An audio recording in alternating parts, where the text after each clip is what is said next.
Bismillah. Assalamualaikum warahmatullahi wabarakatuh.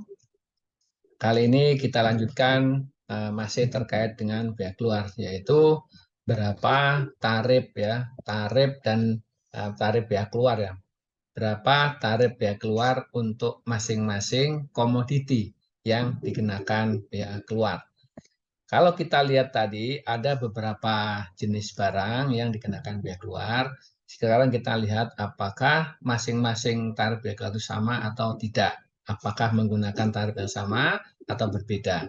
Nah, kalau kita lihat di sini untuk kulit dan kayu itu dikenakan tarif biaya keluar berdasarkan tarif ad valorem, yaitu persentase dari biaya keluar dari harga nanti ya.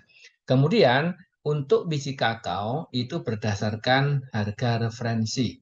Ini dikenakan tarif ad valorem, ya, valorem progresif. Jadi nanti dikenal untuk biji kakao dikenakan tarif ad valorem progresif.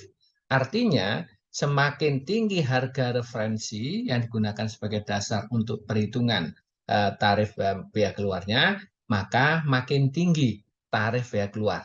Jadi tinggi rendahnya tarif biaya keluar itu dikolerasikan dengan tinggi rendahnya harga referensi yang digunakan sebagai dasar. Nah, sementara untuk kelapa sawit, CPO, dan produk turunannya itu berdasarkan harga referensi sama dengan biji kakao. Tetapi tarif yang digunakan adalah tarif spesifik progresif. Dalam arti bahwa makin tinggi harga referensi, maka makin tinggi tarif bea keluarnya. Ya, itu merupakan tarif bea keluar yang berlaku untuk barang-barang yang dikenakan bea keluar. Sekarang kalau kita lihat CPO ya, khususnya CPO yang campurannya dan turunannya yang dikenakan bea keluar. Ini yang harus diperhatikan adalah ketika ada campuran atau lebih barang yang dikenakan bea keluar, maka dikenakan tarif bea keluar yang tertinggi dari produk campuran itu. Sementara kalau untuk tarif bea keluar yang berlaku dalam hal terdapat satu komponen pencampur yang berasal dari bea keluar itu digunakan tarif yang berlaku. Ketika ada campuran, yani ada campuran barang yang dikenakan bea keluar dan yang tidak. Ya, ini dikaitkan dengan volume atau berat komponen barang yang dikenai bea keluar. Tarif bea keluarnya itu yang berlaku dalam hal terdapat satu komponen yang berasal dari barang yang kena bea keluar. Artinya, ketika ada barang campuran, ya, maka yang dikenakan tarif bea keluarnya adalah mengikuti barang yang dikenakan bea keluar. Sementara untuk tarif bea keluar tertinggi itu digunakan tanpa memperhatikan komposisi komponen pencampur. Itu dalam hal terdapat dua atau lebih komponen pencampur barang kena bea keluar. Jadi ketika ada dua atau lebih bahan pencampur kenakan bea keluar, perhitungan tarif bea keluarnya diambil dari tarif bea keluar yang tertinggi, yaitu untuk produk CPO dan turunannya. Nah, untuk tarif bea keluar produk hasil pengolahan mineral logam berdasarkan kemajuan fisik pembangunan fasilitas pemurnian. Jadi khusus untuk hasil pengolahan mineral logam ini, pemerintah memberikan insentif kepada perusahaan industri yang melakukan pembangunan fasilitas pemurnian. Makin tinggi tingkat kemajuan pembangunan yang dilakukan oleh pemilik perusahaan, maka tarif bea keluarnya makin rendah. Misalnya di sini ada dibagi menjadi 3 tahapan. Ya, tahap pertama itu ketika tingkat kemajuan fisik pembangunan pabrik pemurnian itu sampai dengan 30%.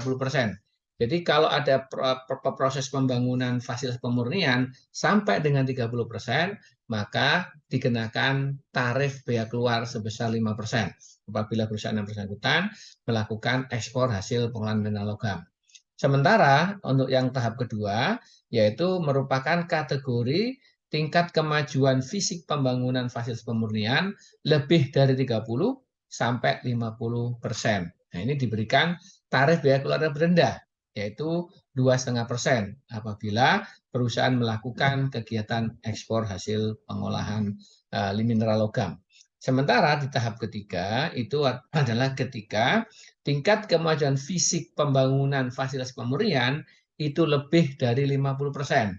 Nah, untuk fasilitas pemurnian yang dibangun lebih 50% ini diberikan tarif biaya masuknya 0%. Nah, di sini bisa kita lihat bahwa makin tinggi tingkat kemajuan fisik fasilitas pemurnian yang dibangun oleh suatu perusahaan, maka tarif biaya keluarnya makin rendah. Sementara untuk tarif biaya keluar barang impor atas produk mineral logam dengan biaya tertentu, di sini ada dua kategori. Yang pertama adalah nikel. Nikel dengan kadar kurang dari 1,7% kandungan Ni-nya. Itu dikenakan tarif biaya keluar sebesar 10%. Sedangkan untuk boksit yang dilakukan pencucian dengan kadar kurang dari 42% dikenakan tarif biaya keluar 10%. Nah, itu merupakan tarif-tarif biaya keluar yang berlaku untuk semua barang yang dikenakan biaya keluar. Kemudian di sini kita melihat contoh tarif biaya keluar untuk komoditas kelapa sawit ini dan turunannya ya. Di sini kakao, sorry ini untuk komoditas kakao. Di sini berdasarkan referensi, kemudian di sini nanti bisa dilakukan pencarian berapa besarnya berapa besarnya tarif biaya keluar. Jadi dikaitkan antara harga referensi dengan harga tarif biaya keluarnya. Makin tinggi harga referensi, maka tarif biaya keluarnya makin tinggi. Ya, ini yang progresifnya di situ. Ini contohnya untuk kulit untuk biaya masuk, sorry, biaya keluar kulit dan kayu. Di sini ditetapkan prosentase ya ad valorum. Di sini ada tarifnya, misalnya untuk kulit jangat sapi kerbau 25% dan seterusnya. Ya, ini misalnya juga di sini ada kulit disamak biri-biri 15%. Jadi di sini penetapan biaya keluar itu dikaitkan dengan jenis kulitnya, apakah kulit sapi, biri-biri, termasuk tingkat pengolahannya, mentah atau disamak. Kalau mentah itu biaya keluarnya lebih tinggi daripada yang sudah disamak. Kemudian untuk biji kakao di sini bisa dilihat, di sini ada kolom-kolomnya progresif ya. Di sini kolomnya di sini makin tinggi harga referensi, maka makin tinggi tarif biaya keluarnya. Di sini ada kolom 1 sampai kolom 4 yang menunjukkan ketika nanti harga referensinya makin tinggi, maka tarif biaya keluarnya juga makin tinggi. Ini untuk kakao. Untuk sawit juga sama ya, dikenakan tarif progresif dikaitkan dengan harga referensi. Ya, di sini nanti harga referensi, makin tinggi harga referensi, maka tarif biaya keluarnya makin tinggi. Di sini bisa dilihat tabulasinya ya. Di sini tabulasinya makin ke kanan, ini harga referensinya makin tinggi. Harga referensinya makin tinggi, kalau makin tinggi, makin ke kanan ya, kita bisa lihat, maka besaran biaya keluarnya juga makin tinggi. Itu progresifnya di situ. Itu terkait dengan tarif ya, tarif biaya keluar. Nah, sementara ini ada satu unsur lagi untuk menentukan besarnya biaya keluar, yaitu harga. Ada 3 jenis harga di sini. Yang pertama adalah harga patokan ekspor. Harga patokan ekspor itu merupakan harga yang ditetapkan oleh Menteri Perdagangan secara periodik. Ini setelah berkoordinasi dengan menteri atau kepala lembaga pemerintahan, baik itu non pemerintah atau kepala badan teknis terkait, yang terkait dengan komoditas barang yang ditetapkan harga patokannya. Jadi setiap komoditas nanti akan ditetapkan harga patokannya oleh Menteri Perdagangan, tentunya setelah berkoordinasi dengan kementerian terkait. Kemudian ada harga referensi. Harga referensi ini merupakan harga rata-rata internasional dan atau harga rata-rata bursa komoditi tertentu di dalam negeri. Harga referensi ini digunakan untuk penetapan tarif biaya keluar. Ini juga harga referensi juga ditetapkan secara periodik oleh Menteri Perdagangan setelah berkoordinasi dengan menteri atau kepala lembaga ya yang terkait dengan penentuan harga referensinya. Jadi mekanisme untuk koordinasinya antara harga referensi dan harga patokannya sama, yaitu antara Menteri Perdagangan dengan Kementerian Teknis lainnya. Kemudian ada harga ekspor. Harga ekspor ini merupakan harga yang ditetapkan oleh Menteri Keuangan berdasarkan harga referensi yang ditetapkan oleh Menteri Perdagangan. Ya. Nah, harga ekspor ini digunakan untuk perhitungan biaya keluar.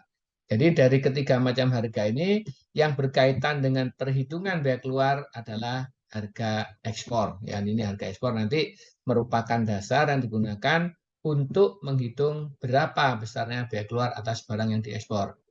Ini contoh terkait dengan penetapan harga ekspor untuk perhitungan biaya keluar yang ditetapkan oleh Menteri Keuangan.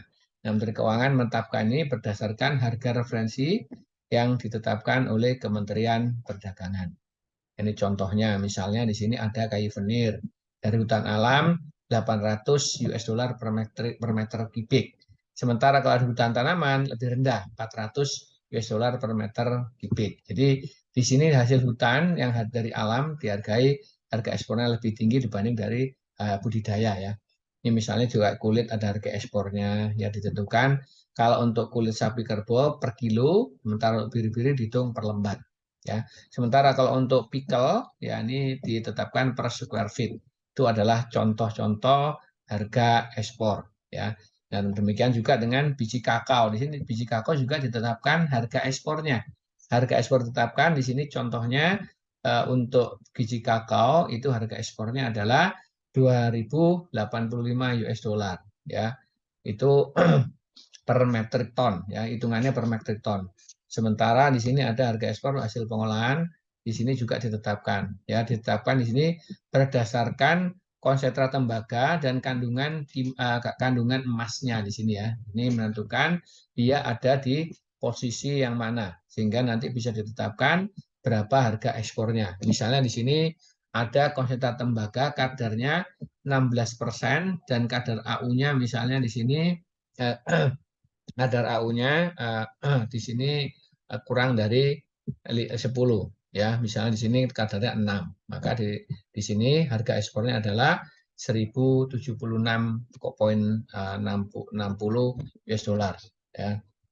Ini untuk harga ekspornya untuk produk hasil pengolahan. Demikian materi terkait dengan penetapan untuk untuk biaya keluar yang meliputi tarif dan harga ya, tarif dan harga. Tadi tarifnya ada berbagai jenis, demikian juga harga. Harga ada harga patokan, harga referensi dan harga ekspor.